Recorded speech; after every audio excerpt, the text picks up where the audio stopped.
আসসালামাইকুম viewers, welcome back to my channel Bangla রান্নাঘর হ্যাস টিভির পক্ষ থেকে সবাইকে জানাচ্ছি স্বাগতম।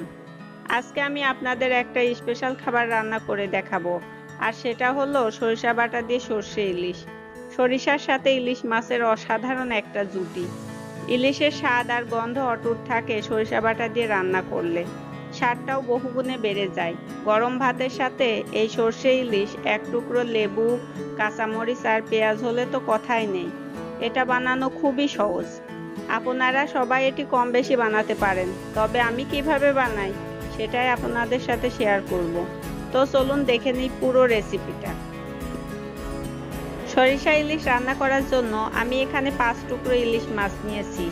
আর যেহেতু সর্ষে ইলিশটা না ভেজে কাঁচা অবস্থায় রান্না করা হয়, তাই মাছের টুকরোগুলো একটু মোটা সাইজ করে কেটে নিলেই ভালো হয়।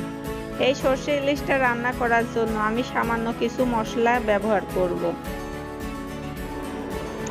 নিয়েছি হাফ চা চামচ হলুদ গুঁড়া, হাফ চা চামচ মরিচ গুঁড়া, 5-6টা কাঁচা মরিচ, স্বাদ মতো লবণ, 1 চিমটে কালো জিরা, 3 টেবিল চামচ সাদা সরিষা। এবার আমি সামান্য একটু পানি দিয়ে সরিষাটা ভিজিয়ে রাখবো 10 মিনিটের জন্য। লাল সরিষাটা সাদা সরিষার তুলনায় অনেক ঝাঁঝালো হয়, তাই আমি সাদা সরিষাটাই ব্যবহার করেছি। আপনারা চাইলে দুটো মিক্স করেও রান্নাটা করতে পারেন। পানি দিয়ে সরিষাটা একটু কষলিয়ে এভাবে ধুয়ে নিতে পারেন, তাহলে সরিষার ভিতরে কোনো ময়লা থাকলে পরিষ্কার হয়ে যাবে। আর এভাবে কিছুক্ষণ ভিজিয়ে রাখার ফলে সরিষা থেকে তেতো ভাবটাও চলে যাবে। আমি সরিষাটা পরিষ্কার করে 10 মিনিট ভিজিয়ে রাখার পর কিছুটা পানি সহ এটাকে ব্লেন্ড করে নেব।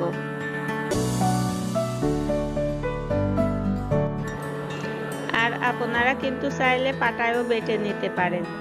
দিয়ে দিচ্ছি 3টা কাঁচামরিচ ও হাফ চা চামচ লবণ। এতে করেও কিন্তু সরিষার তেতো ভাবটা থাকে না। তো আমার সরিষাটা ব্লেন্ড করা হয়ে গেছে। এবার একটি পাত্রে ঢেলে সামান্য পানি দিয়ে সরিষাটা মিশিয়ে নেব।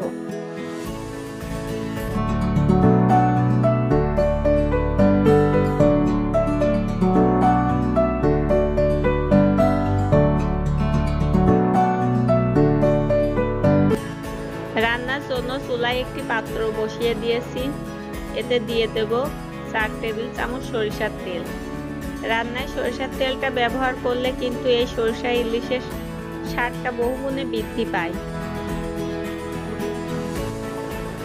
এবার দিয়ে দেব হলুদ গুঁড়া, মরিচের গুঁড়া, 1 চা চামচ লবণ ও 1 চিমটে কালো জিরা।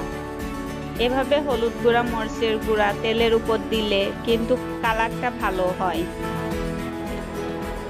7-8 সেকেন্ডের মতো নাড়বো, যাতে কাঁচা হলুদের গন্ধটা চলে যায়। তবে খেয়াল রাখবেন 7-8 সেকেন্ডের বেশি কিন্তু নাড়া যাবে না। এবার অল্প পানি দিয়ে দেব। পানিতে বলক চলে আসলে কাঁচা মাছগুলো দিয়ে দেব। সেই আদিকাল থেকে কিন্তু এভাবেই রান্নাটা করা হয়। সরিষা ইলিশে আদা, রসুন, জিরা কোনোভাবেই যায় না। এভাবে অল্প মশলাই রান্না করা হয়। এবার ঢাকনা দিয়ে 2 মিনিট অপেক্ষা করব মাছটা সিদ্ধ হওয়ার জন্য। ঠিক 2 মিনিট পরে ঢাকনা খুলে মাছগুলো আস্তে করে উল্টে দেব।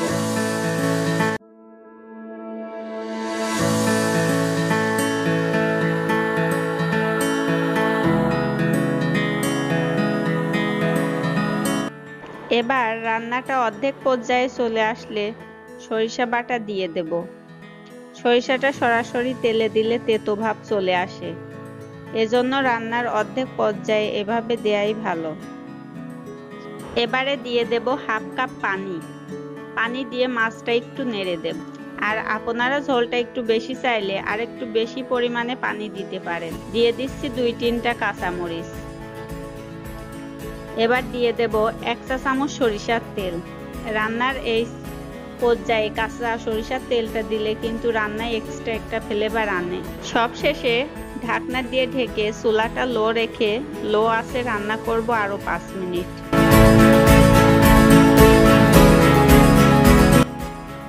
5 মিনিট পরে রান্নাটা চুলা থেকে নামিয়ে নেব। তো বন্ধুরা দেখলেন তো কত সহজেই হয়ে গেল আমার সর্ষে ইলিশটা। এই সহজ রান্নাটা কঠিন করার কোনোই প্রয়োজন নেই।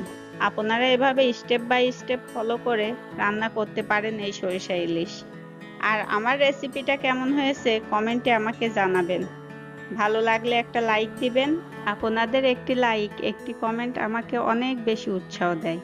আর আমার চ্যানেলে নতুন হয়ে থাকলে প্লিজ আমার চ্যানেলটিকে সাবস্ক্রাইব করবেন এবং এই ভিডিওটা শেয়ার করবেন ফ্রেন্ডস অ্যান্ড ফ্যামিলির সাথে, যাতে তারাও দেখতে পারে। তো আজ এ পর্যন্তই, সবাই ভালো থাকবেন। আল্লাহ হাফেজ।